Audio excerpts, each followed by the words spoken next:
Bonjour à tout le monde, ici Jean-Claude Selly, guérisseur, magnétiseur en Suisse. Tout d'abord, êtes-vous bien abonné à ma chaîne YouTube car cela me permet réellement d'avancer. Je vous remercie également de liker et de partager ma vidéo si elle vous a plu. Et sous cette dernière, vous trouverez des liens comme mon site internet ainsi qu'un numéro de téléphone pour me contacter. Aujourd'hui, nous allons parler du 1er août, fête nationale, mais pas seulement. Que représente le 1er août tout d'abord? Le 1er août représente une fête celtique de la récolte et de la souveraineté.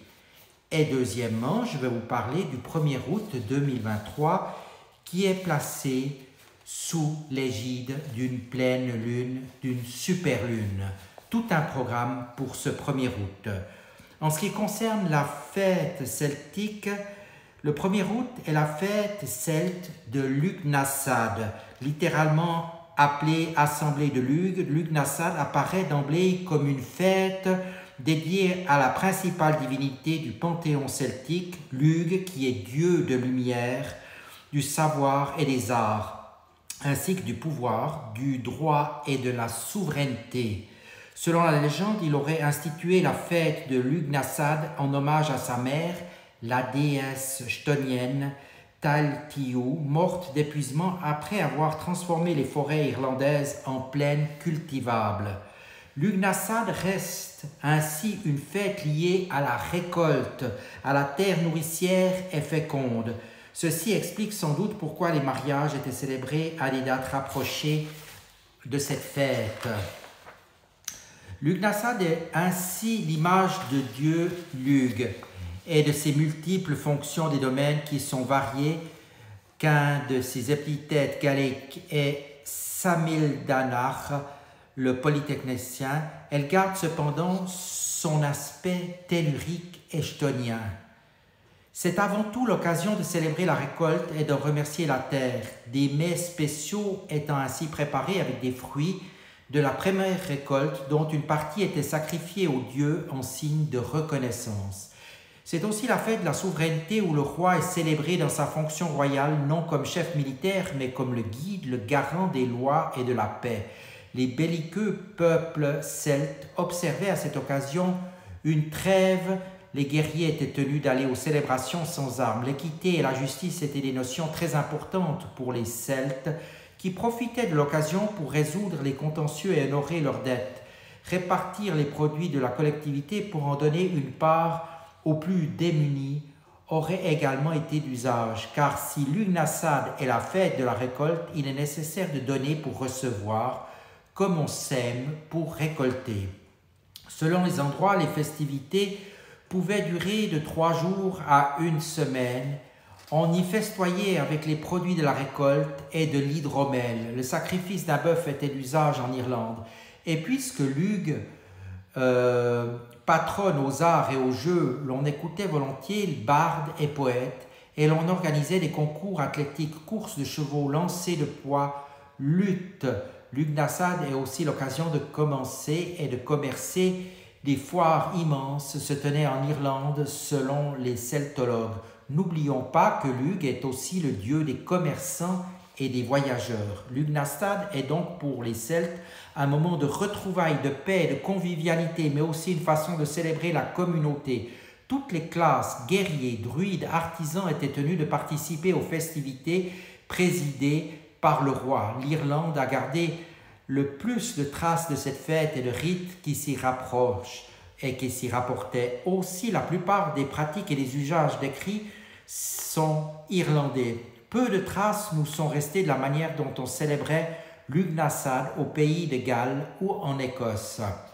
L'archéologie s'est en revanche montrée plus fructueuse en Gaule. Nous savons d'après les historiens antiques et grâce aux découvertes que le début du mois d'août était pour les Gaulois une période hautement sacrée. On ne sait ce qui était avant la conquête romaine. Une fois de la Gaule romanisée, l'attitude fut prise de réunir à Lyon, ville par excellence de Lugh, une assemblée d'une 60aine de délégués envoyés par les cités gauloises. Pour les historiens modernes, les Romains auraient tout bonnement repris à leur compte une tradition déjà existante. Cette assemblée des Gaules se réunissait pour délibérer et transmettre aux autorités romaines les doléances de leurs administrés, mais aussi pour célébrer le culte de l'empereur auquel ils rendaient un hommage annuel. Le dirigeant suprême de l'Empire était ainsi assimilé à la principale déité du panthéon gaulois. Avec la christianisation de l'Empire romain, ces célébrations disparaissent progressivement du contingent et du continent. Elles demeurent néanmoins vivaces en Irlande. Saint Patrick et les autres évangélisateurs semblent avoir réalisé qu'il serait quasi impossible de faire renoncer le peuple irlandais à ces traditions venues du fond des âges. Lughnasadh ainsi que les autres fêtes celtiques ont dès lors été christianisées et progressivement épurées de toute signification païenne, une démarche qui a porté ses fruits. Lughnasadh disparaît dès le VIe siècle, mais les rites et pratiques associés demeurent en étant christianisés. Ainsi, Lugh est remplacé par Saint Patrick en Irlande et par Saint Maël Ruba en Écosse. Voilà. Dans sa thèse soutenue à l'Université de Boston en 1962 sur l'antique Lughnasadh et ses rites, le journaliste et folkloriste irlandaise Mary McNeil étudie les origines, les rites et la persistance de cette fête dans l'Irlande chrétienne. Elle relève 195 sites où des célébrations ont lieu aux alentours du 1er août. Le plus connu est la montagne Croagh, Patrick, où des milliers de pèlerins affluent le dernier dimanche de juillet. Reek Sunday pour la gravir, où y déposer des fleurs ou des céréales. Pour McNeil, ce n'est autre qu'une des nombreuses survivances de Lughnasadh. D'autres coutumes ont perduré. La visite des fontaines dont on fait le tour dans le sens du soleil en exprimant ses vœux de prospérité et de santé. Ce rite est attesté dans les écrits irlandais du XVe siècle. Il faut aussi souligner la survivance des foires traditionnelles, telles dans le comté de Clare et de Kerry, qui font toujours la joie des touristes notamment. Voilà, nous allons aussi parler un peu maintenant de ce 1er août 2023 au niveau lunaire. Car nous avons une pleine lune ce 1er août qui sera placée sous le signe du Verseau et de la constellation du Capricorne. La pleine lune d'août en Verseau fait rayonner sur l'ensemble du zodiaque les dons de visionnaire de ce signe d'air. Imprévisible et individualiste, le Verseau dissimule aussi un caractère parfois opaque. Nom traditionnel de la pleine lune d'août est la pleine lune du maïs, se manifeste en août au moment où les champs sont gorgés de céréales. Les Amérindiens la surnomment également pleine lune de l'esturgeon, car cette période de l'année est particulièrement propice à la capture de ce poisson d'eau douce. Ces deux appellations nous renseignent sur la nature de cette pleine lune qui rime avec abondance et prospérité. Pleine lune d'août en astrologie.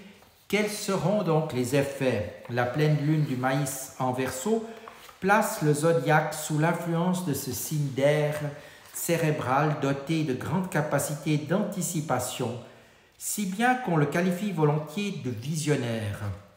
Moderne et inventif, le natif du Verseau est aussi un être insaisissable, peu fiable, qui se dérobe sans cesse à ceux qui essayent de le dompter. La liberté est la véritable quête de son existence et nul ne saurait capturer le Verseau.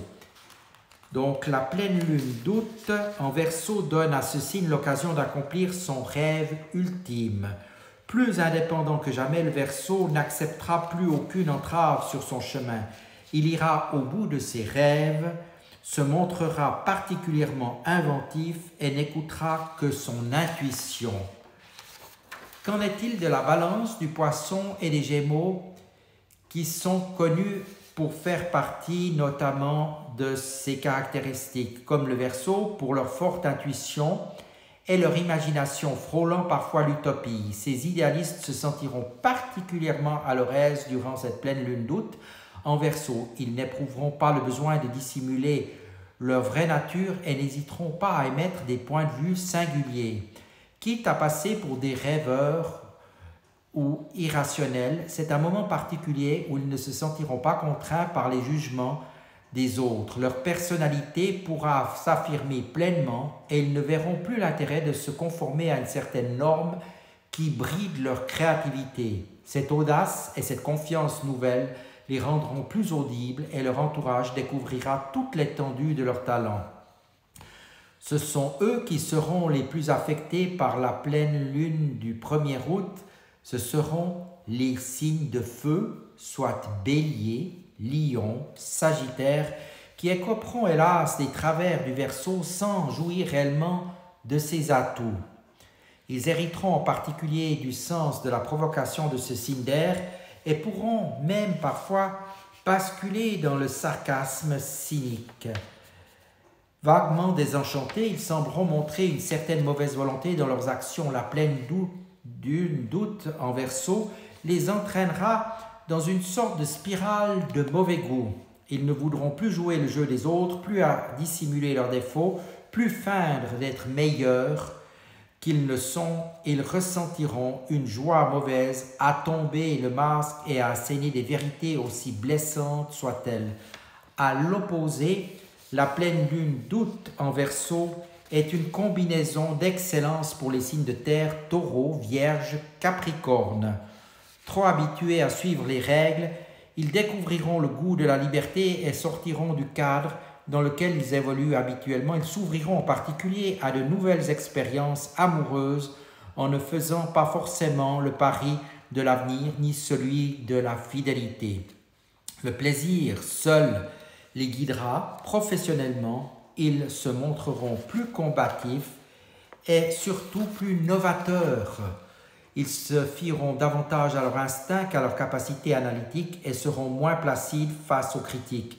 Ils seront à même de fixer certaines limites et refuseront de céder à l'intimidation. Parfois indécis et sujet au doute, le Cancer apprendra, grâce à cette pleine lune en Verseau, tous les bienfaits de la débrouillardise. Ce signe d'eau, parfois capricieux et puéril, saura se prendre en main et se dessiner un avenir fort prometteur. Et qu'en est-il vraiment de cette pleine lune du 1er août 2023 ? Eh bien, ce sera une super lune, c'est-à-dire qu'elle se produira au moment où la lune se situera sur le point de son orbite, le plus proche de la Terre. Ce moment porte le nom de périgée. Donc, pour ce 1er août 2023, une forte énergie lunaire influencera un certain nombre de signes. Vous ressentirez donc d'intenses énergies. En plus, c'est le jour de la Lugnasad, grande fête celtique. Enfin, une journée très énergétique, très vibratoire. Profitez-en bien et merci de votre attention. Et je vous dis à tout bientôt.